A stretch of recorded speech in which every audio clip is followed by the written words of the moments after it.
how do you answer a cult whose cult members don't even know they're in it? I mean, you have to show them that what they're participating in is operating in that way. Unfortunately, with the woke cult, it's actually a bit obvious. They're rather vicious to people who disagree with the doctrine. And in fact, maybe the most obvious sign that will reach a lot of people is, in fact, that the level with which it divides even families, not just friends, but families. That's something you don't see anywhere short of religious or cult conviction. And I think that that's the way that you can get their attention. We see the way that people get pulled into this cult, though, is through moral and kind of social requirement. I saw a meme the other day, and it said, it was some leftist meme, and it showed some guy, and it said, is his criticism of Joe Biden a Republican criticism or a cool criticism? It's kind of indicative of what I'm talking about. And then, I saw a coloring book that's used there in Ontario. Somebody sent me today with children, this coloring book that's paid for by the Canadian government. And it's, of course, just horrific. And the last letter, Z or Z, maybe, I don't know how you guys say it up there, is for Zer pronouns with Z-E-Z-E-R or something made up. And it talks about the importance of initiating people through their pronouns. And so what you do is you get these children thinking this is what's socially and acceptable to do. This is what it means to be a good person. This is, and not just children, adults as well. This is what it means to fit in kind of this new program. And when they're morally and socially committed, they have very deep ties, even though they don't know what they're participating in. They have no idea that they're participating in a kind of very organized program. But there is an opportunity to show them that they're being brought into a very organized program. I have a friend, quite famous now, especially also in Canada. He goes by Billboard Chris. His name's Chris Elston. And he told me that at one point that he had a run-in with Scientology, and he started to flirt with Scientology in the 1990s. And he said, if there was the internet, I never would have got in, because I would have been able to see deeper into what it was than what they were telling me as they brought me in. And so there's an opportunity to show people, and this is kind of what I do. Look, this is what the literature says. This is what how they're going to treat you. Right now it's all affirmation, but the next step is ruthless criticism of yourself and teaching you to self-criticize. It's guilt and shame spirals, so that you become emotionally and morally locked into this. And that's why I wrote these essays that you're referring to on New Discourses, was to try to show people that there's a structure to cults. There's an outer layer where the people are just kind of committed because they think it's the right thing to do, and an inner layer where they've studied the doctrine and they know it and they push it. And then there's the inner circle, which is kind of the leaders. And those are the people who I think have been through these rituals we were discussing previously. The Jeffrey Epstein story was shocking in that it had always been a conspiracy theory, a rumor, a flight of fancy, a wildness, and a lack of believability. A couple of things I think really were key moments there. When that reporter, in an open mic mistake, said, oh yeah, we had the Epstein stuff, but we weren't allowed to run with it. Here, let me just refresh your memory about that clip. Take a look at this. I've had the story for 3 years. I've had this interview with Virginia Roberts. We would not put it on the air. First of all, I was told, who's Jeffrey Epstein? No one knows who that is. This is a stupid story. Then the palace found out that we had her whole allegations about Prince Andrew and threatened us in a million different ways. We were so afraid we wouldn't be able to interview Kate and Will that also quashed the story. And then Alan Dershowitz was also implicated in it because of the planes. She told me everything. She had pictures. She had everything. She was in hiding for 12 years. We convinced her to come out. We convinced her to talk to us. It was unbelievable what we had. Clinton. We had everything. I tried for 3 years to get it on, to no avail, and now it's all coming out, and it's like these new revelations, and I freaking had all of it. I'm so pissed right now. Like, every day I get more and more pissed because I'm just like, oh my God, what we had was unreal. Other women backing it up. Hey, yep, Brad Edwards, the attorney, 3 years ago, saying there will come a day when we will realize Jeffrey Epstein was the most prolific pedophile this country has ever known. I had it all 3 years ago. That was astonishing.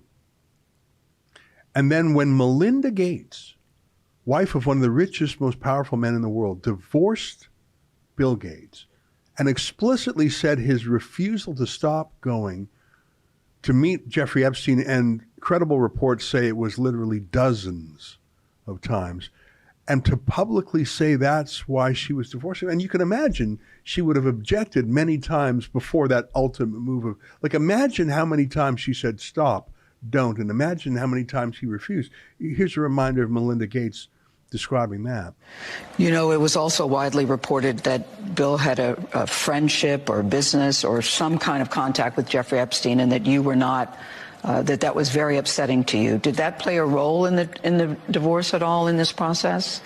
Yeah, as I said, it's not one thing, it was many things. But I did not like that he'd had meetings with Jeffrey Epstein, no. Mm-hmm. Mm-hmm. And you made that clear to him?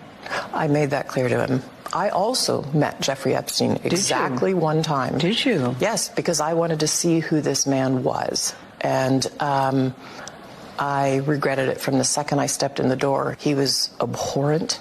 He was evil personified. I had nightmares about it afterwards. So, my heart breaks for these young women because that's how I felt. And here I'm an older woman. My God, I feel terrible for those young women. It's awful. You felt that the moment you walked in? I didn't realize was awful. That. Yeah. And you shared that with Bill, and he still continued to spend time with him? Any of the questions remaining about what Bill's relationship there was, those are for Bill to answer. Okay. But I made it very clear how I felt about him. Mm-hmm. And then, of course, the insanity of him hanging himself, killing himself in jail, and the security cameras weren't working and the guards were sleeping. I think right or left, rich or poor, black or white, I think people realized, oh my God, that is a true story. Not just the stuff of, Hollywood rumors or the movie Eyes Wide Shut. And so let me ask you about these masters of the universe. I think some people said, well, it was all about extortion and blackmail.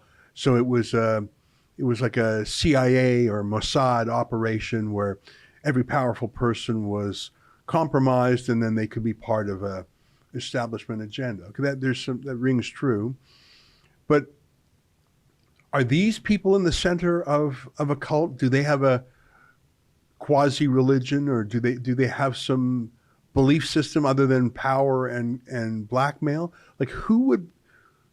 And again, I'm not looking for conspiracy theories. I'm just looking to understand who would promote this and who would revive the predation of children.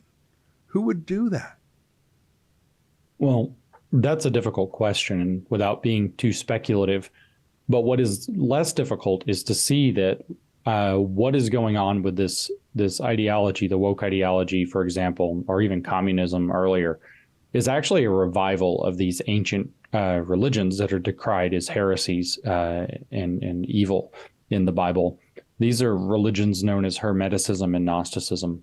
And it is very likely that people that have been initiated at the highest levels are very aware that they are being given very powerful tools, allegedly tools of transformation, which is, of course, a word that we see everywhere now. Transform this, transform that.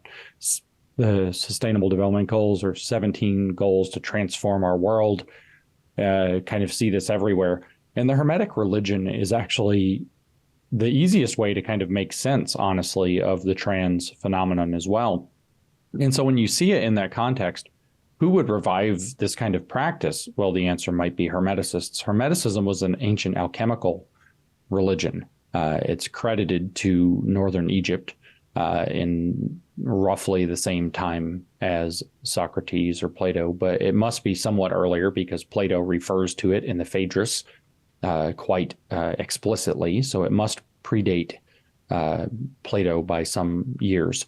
And it's allegedly a religion of magic, of magical powers. And the goal is, in fact, to realize that you are, in fact, a part of God. and that God can't actualize himself as the deity until human beings realize that they in fact are God, and that in fact God will come to know himself through them coming to know themselves. And so it has these principles that seem very familiar to the kind of woke behavior.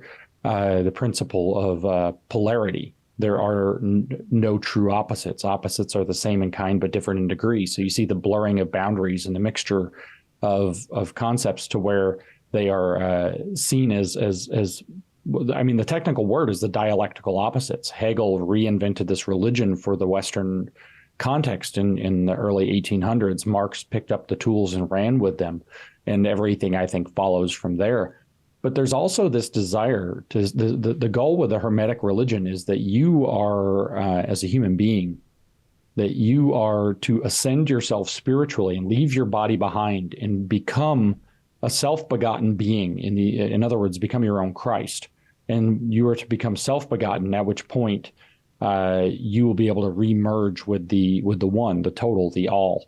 And so we see this kind of, I know it sounds a little bit crazy to say, but with the trans phenomenon, it's very obvious that the goal is, in fact, to realize that you are other than the way that society has told you that you are, and then to make yourself into that image, and then make society or the all accept you as you now see yourself.